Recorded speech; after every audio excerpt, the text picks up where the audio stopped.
علیکم. ہمارے چینل کو لائک کرے گا، لائک اینڈ شیئر کریں اور سبسکرائب کریں.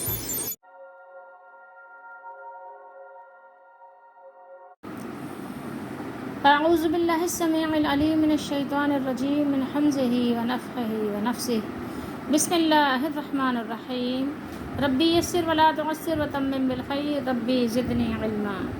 یا ایھا الناس قد جاءکم برہان من ربکم وانزلنا الیکم نورا مبینا.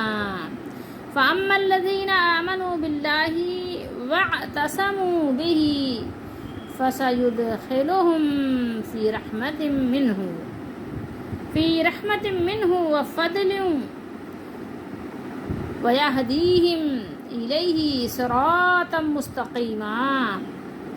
دو آیات مبارکہ ہیں یہ 174 175. سورۃ النساء چھٹا سپارہ، ترجمہ احمد رضا کا ہے. آیت مبارکہ بہت اہم بھی ہے اور یہ ایسی آیت بھی ہے کہ جس سے لوگ تعویلات کرنے میں بہت آسانی محسوس کرتے ہیں، تو اس لیے خاص کر میں نے ترجمہ احمد رضا کا رکھا ہے. اے لوگو، بے شک تمہارے پاس اللہ کی طرف سے واضح دلیل آئی. ترجمہ یہاں پر کیا ہے؟ آئی، بلکہ آ گئی، آ چکی، کیونکہ جا جو ہے یہ ماضی ہے. ٹھیک ہے، جا یہ ماضی کا صیغہ ہے. تو تمہارے پاس تمہارے رب کی طرف سے دلیل آ گئی اور ہم نے تمہاری طرف روشن نور اتارا. وَأَنزَلْنَا إِلَيْكُمْ نُورًا مُبِينًا، اور ہم نے وَأَنزَلْنَا اور ہم نے تم سب کی طرف نورم نور مبینہ. اب یہاں پر نور کا ترجمہ نور ہے، ٹھیک ہے، روشن، مبین کا ترجمہ انہوں نے کیا ہے. ٹھیک ہے، آپ اس کا ترجمہ واضح بھی کہہ سکتے ہیں، کھلا ہوا بھی کہہ سکتے ہیں. جیسے اللہ تعالیٰ نے شیطان کے لیے بھی کہا نا کہ عدو مبین. شیطان کے لیے اللہ نے کیا فرمایا کہ وہ عدو ہے اور مبین ہے. ٹھیک ہے، تو وہاں پر تو آپ اس کو نور وہ نہیں کہتے، روشن شیطان تو نہیں کہتے نا، تو آپ مبین کا ترجمہ آپ واضح بھی کر سکتے ہیں. بہرحال، تو وہ جو اللہ پر ایمان لائے اور اس کی رسی مضبوط تھامی، تو ان قریب اللہ انہیں اپنی رحمت اور اپنے فضل میں داخل کریں گے، داخل فرمائیں گے، اور انہیں یا ان سب کو اپنی طرف سیدھی راہ دکھائیں گے، ان کو ہدایت عطا فرمائیں گے. اپنی طرف کی ہدایت جو اللہ تعالیٰ کی پسندیدہ ہدایت ہے، وہ ہدایت ان لوگوں کو دی جائے گی، وہ رہنمائی ان کی جائے گی جو صراط مستقیم کا راستہ ہے، جو سیدھے جنت میں پہنچاتا ہے. جب پیچھے اللہ تعالیٰ نے تمام گمراہ فرقوں، کفار ہوں، منافقین ہوں، اہل کتاب ہوں یا اور دیگر کسی قسم کے کافر ہوں، سب پر جب دلائل قائم کر دیے اور ان کے شکوک و شبہات کی بھی مکمل تردید فرما دی، تو اب اس آیت مبارکہ میں رسول اللہ صلی اللہ تعالیٰ علیہ وآلہ وسلم کی رسالت پر ایمان لانے کی دعوت عام ہے. سب کو دعوت دی جا رہی ہے کہ تمہارے پاس رسول اللہ صلی اللہ علیہ وآلہ وسلم کے نبی برحق ہونے کی واضح دلیل آ چکی ہے، کھلی ہوئی دلیل آ چکی ہے، ایک مدلل دلیل آ چکی ہے، اور ہم نے حق کو واضح کرنے والا نور یعنی قرآن مجید نازل فرما دیا، جو انسان کو دلالت کے اندھیروں سے نکال کر ہدایت کی روشنی کی طرف لے کر آتا ہے اور دل میں نور ایمان پیدا کرنے کا سبب بنتا ہے. دل میں کیا کرتا ہے؟ نور ایمان کا بیج بو دیتا ہے. برہان کسے کہتے ہیں؟ برہان آپ نام بھی ویسے سنا ہوگا آپ نے، اردو میں بھی لوگوں کا کسی کا نام بھی برہان ہوتا ہے نا، لیکن عربی میں برہان ایسی دلیل قاطع جس کے بعد کسی عذر کی گنجائش نہ رہے، یعنی جس کے بعد تو کوئی عذر، یعنی آپ کہیں کوئی ریزن، گنجائش، کچھ بھی آپ ایسی باتیں یعنی باقی نہ رہیں، کوئی عذر کی گنجائش نہ رہے، اور ایسی حجت جس سے ان کی شبہات زائل ہو جائیں. ٹھیک ہے، اسی لیے آگے کیا ذکر ہوا، آگے کیا تذکرہ ہو رہا ہے، آگے فرمایا نور. ٹھیک ہے، صرف برہان نہیں ہے، اس کے ساتھ ساتھ ہمارے رب نے نور کو بھی نازل فرمایا ہے. اور یہ نور مبین کیا ہے؟ یہ قرآن کریم ہے جو کفر و شرک کی تاریکیوں میں ہدایت کا نور ہے، دلالت کی پگڈنڈیوں میں صراط مستقیم اور حبل اللہ المتین ہے. سو اس کے مطابق ایمان لانے والے اللہ کے فضل اور اس کی رحمت کے مستحق ہوں گے. یا ایھا الناس، یہاں پر غور کیجئے، اللہ تعالیٰ نے تمام لوگوں کو مخاطب کیا، تمام انسانوں کو مخاطب کرتے ہوئے انہیں مطلع فرمایا، ان کو اطلاع دی، ان کو خبردار کیا کہ ان کے پاس ان کی طرف اللہ کی طرف سے ایک برہان عظیم آ چکی ہے. ایسے ویسے نہیں، برہان عظیم، بہت بڑی برہان آ چکی ہے. کہاں سے آئی ہے؟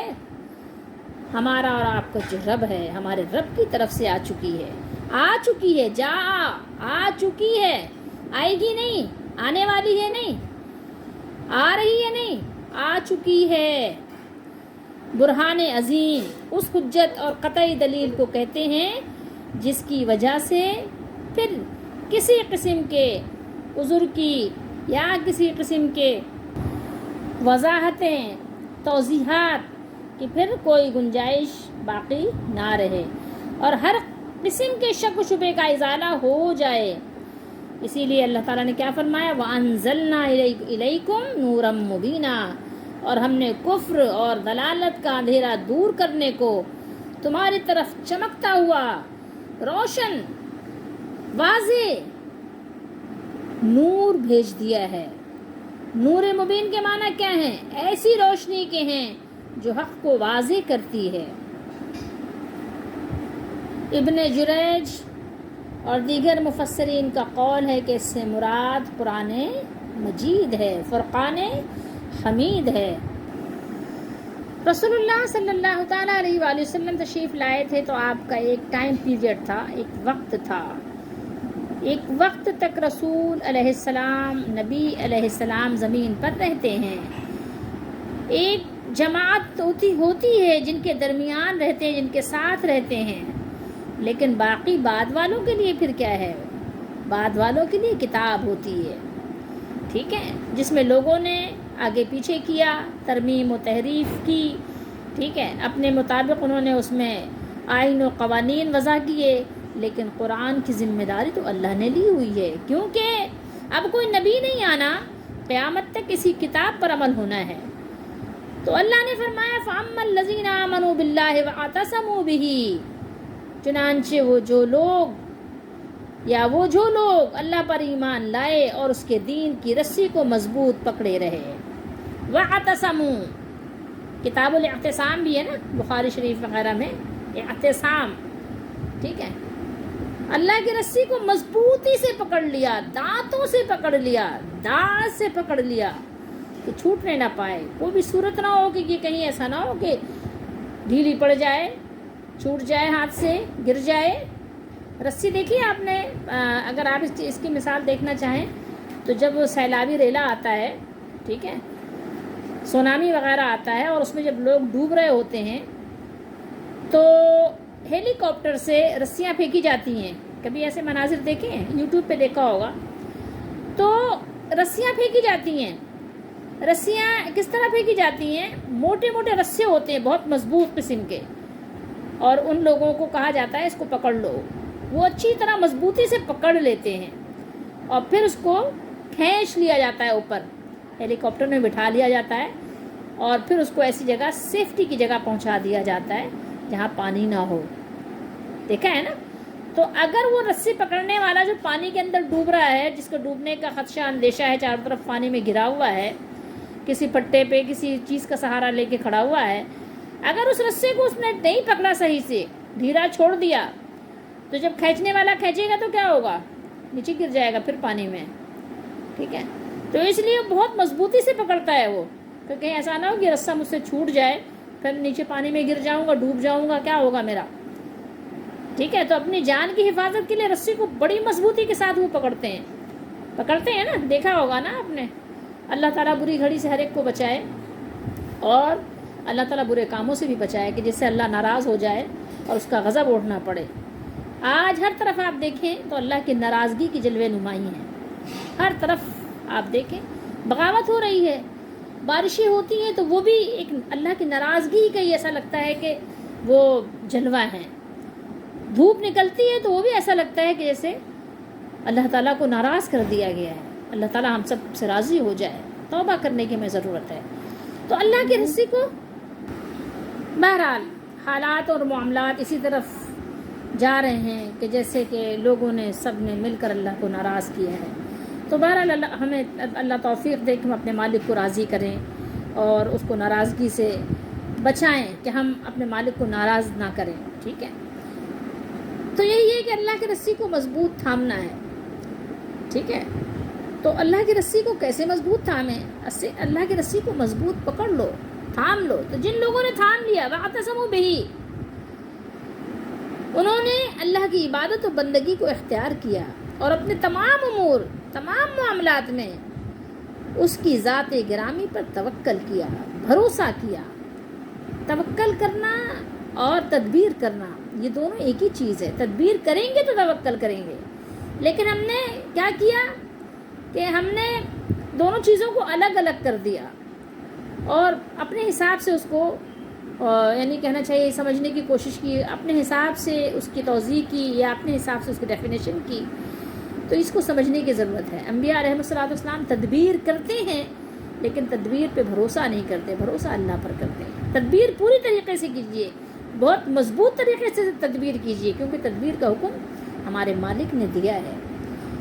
تو اللہ کی عبادت و بندگی کو اختیار کرو اور اپنے تمام امور اور تمام معاملات میں اس کی ذات گرامی پر بھروسہ کرو۔ ابن جریج فرماتے ہیں کہ اس کے معنی یہ ہے کہ وہ اللہ پر ایمان لائے اور انہوں نے قرآن کو مضبوطی سے تھام لیا۔ کس کو تھاما؟ قرآن کو، اللہ کی رسی کو تھام لیا مضبوطی سے، ٹھیک ہے؟ ایمان لائے اور اس کی رسی کو مضبوطی سے تھام لیا، ٹھیک ہے؟ تھامے رکھا، پکڑے رکھا مضبوطی کے ساتھ، جیسے میں نے ابھی آپ کو رسی کی مثال دے کر سمجھایا۔ لیکن اگر آپ نے ڈھیلا کر دیا تو کیا ہوگا؟ دوبارہ ڈوب جانے کا اندیشہ ہے، کیا ہوگا؟ گر جائیں گے نا، اور بار بار گریں گے تو کیا ہوگا؟ پھر اس لائق بھی نہیں رہیں گے کہ رسی کو پکڑ سکیں، ایسا ہوتا ہے نا۔ یہ سمجھنے کی ضرورت ہے آپ کو۔ اور ہم نے جو ڈھیلا کرنا کیا، ہم نے تو پکڑا ہی نہیں، ہم نے تو ہاتھ ہی نہیں لگایا، ہم نے تو ابھی دل میں اتارا ہی نہیں، ہم نے تو سمجھا ہی نہیں اس کو۔ یہ چیزیں سمجھیے، سمجھنے کی ضرورت ہے۔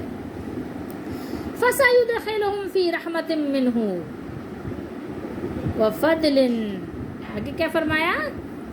وَفَضْلٍ، رحمت بھی ہے، فضل بھی، دونوں چیزوں کا تذکرہ اللہ نے ساتھ ساتھ کیا ہے۔ پھر ہدایت کی بھی بات کی ہے، صراط مستقیم کی بھی بات ہے۔ دیکھیں کتنی طرح کی اللہ تعالیٰ نے یہاں پر آپ کو بشارتیں سنائی ہیں، رحمت، فضیلت، فضل، ہدایت، صراط مستقیم۔ غور کیجئے ان چیزوں پہ۔ تو ان قریب، فا کو چھوڑ دیجئے، سو، فا کا مطلب ہوگا یہاں پہ سو، اور سین کا مطلب ہے ان قریب، ان قریب۔ یدخلوہم، یدخلو، اصل میں صیغہ کیا ہے؟ یہ ہے دال خا لام، حروف اصلی ہے یہ۔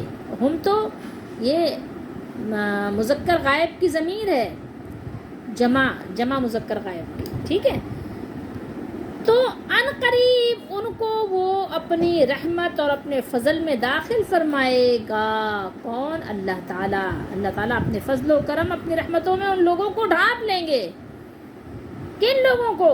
جن لوگوں نے اللہ کی رسی کو مضبوطی سے تھام لیا، پکڑ لیا، ان لوگوں کو، یعنی ان پر رحمت فرماتے ہوئے انہیں جنت میں داخل کریں گے۔ اللہ کی رحمت کی اصل جگہ کیا ہے؟ وہ جنت ہے۔ یہ دنیا تو عارضی ہے نا، یہ تو بہت ہی یعنی کہنا چاہیے کہ انسفیشینٹ ہے نا۔ یہاں پہ تو آپ دیکھیں، آپ خود اندازہ لگائیں کہ کیا آپ نے کبھی کسی بیمار کو نہیں دیکھا؟ کیا آپ نے کبھی کسی عمر دراز کو نہیں دیکھا؟ جو ضعفاء ہیں، کمزور لوگ ہیں، ضعیف، کمزور، بیمار، بوڑھے، ان کو نہیں دیکھا؟ کس چیز میں ان کا انٹرسٹ رہ جاتا ہے؟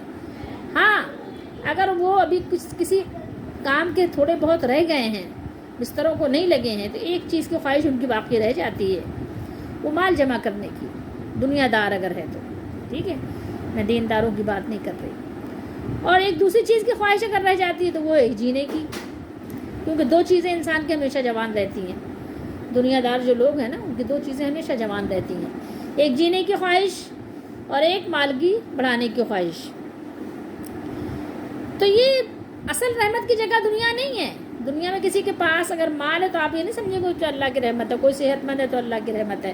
یہ صحت مند جتنا بھی صحت مند رہ لے، یہ جتنا بھی جم جوائن کر لے، یہ جتنا بھی کھانے پینے میں اپنے ڈائٹنگ کرے، لیکن بہرحال اس کو بڑھاپا آ جائے گا اگر اس کی زندگی نے وفا کیا تو۔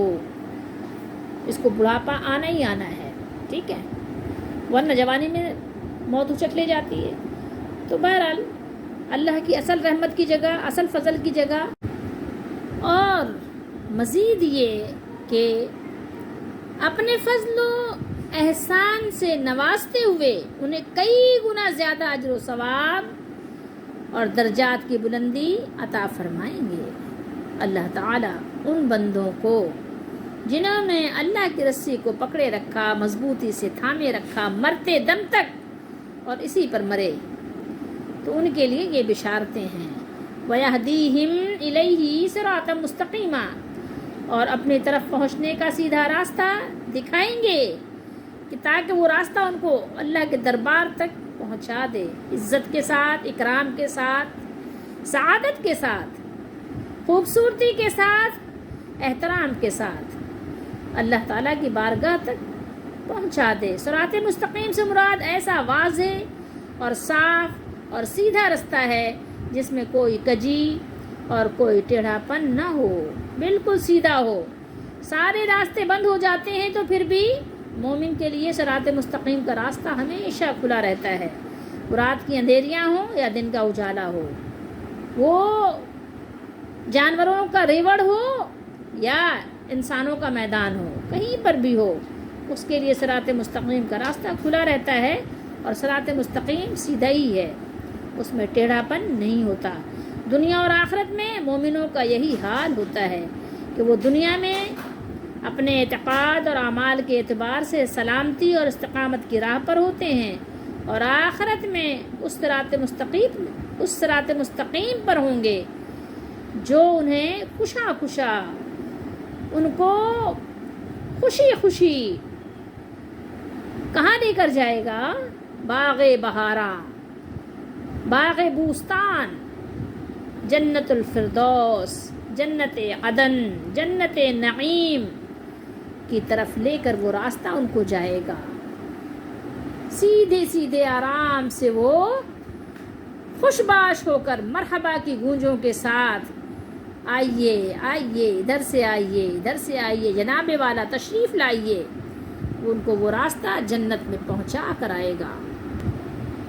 تو اب آئیے دیکھتے ہیں کہ کیا ہم میں سے ہم لوگوں نے کیا اس راستے کو تھاما ہے، اڈاپٹ کیا ہے، اس راستے کو پکڑا ہے کہ جس راستے سے اللہ تعالیٰ کی رحمت اور اس کا فضل حاصل ہو، اور ایسا ہدایت کا راستہ صراط مستقیم مل جائے جو جنت میں داخلے کا سبب بن جائے۔ کیا ہم نے تھاما ہوا ہے اس رسی کو مضبوطی سے؟ کیا ہم نے قرآن کو تھاما ہوا ہے؟ کیا ہم قرآن کو سمجھتے ہیں، قرآن کو وقت دیتے ہیں، اور قرآن کے لیے وقت نکالتے ہیں، سمجھتے ہیں، سمجھنے کی کوشش کرتے ہیں کہ میرے مالک نے، میرے رب نے کیا فرمایا ہے، کیا حکم دیا ہے؟ باس کے حکم کو تو، اس کے آرڈر کو تو فالو کرتے ہیں، اہمیت دیتے ہیں۔ اگر وہ صبح بلائے تو صبح چلے جاتے ہیں، رات کو بٹھائے تو رات کو بھی بیٹھے رہتے ہیں۔ تو کبھی اپنے اس مالک کا جو مالک حقیقی ہے، کبھی اس کے حکم کو فالو کرنے کے لیے اتنی محنت کی ہے، کبھی وقت نکالا ہے؟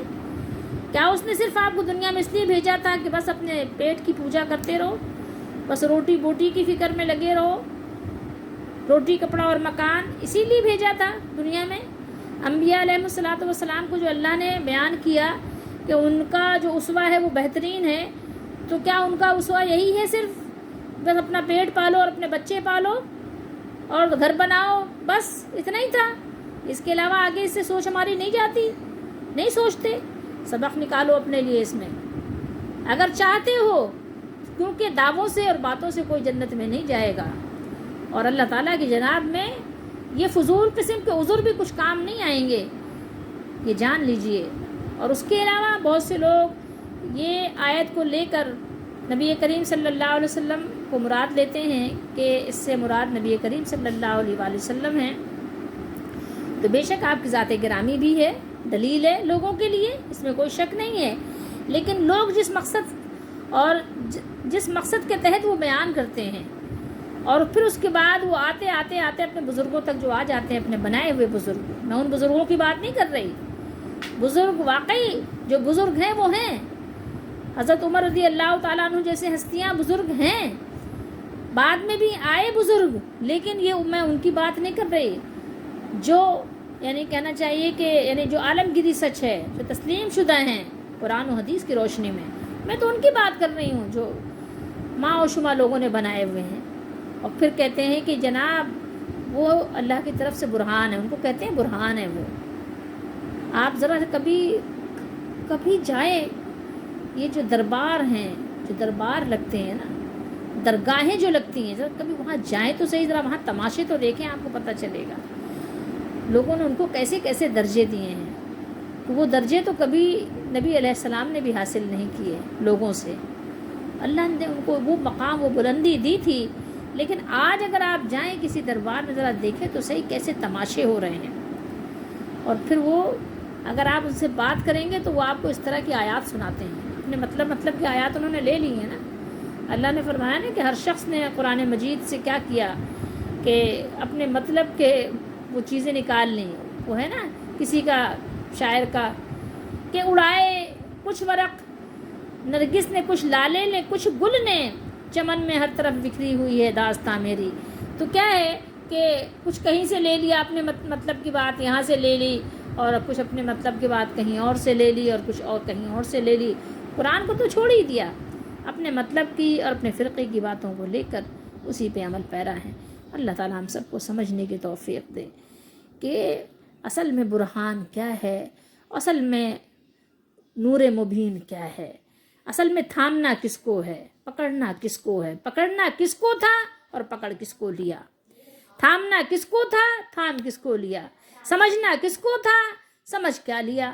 اللہ تعالیٰ ہماری رہنمائی فرمائے، ہماری مدد فرمائے، ہماری دستگیری فرمائے، ہمیں ہدایت دے، ہمیں ہر طرح کی گمراہی اور دلالت سے اللہ تعالیٰ بچائے اور ہماری حفاظت فرمائے، اور شیطان کی چالوں کو ناکام بنائے.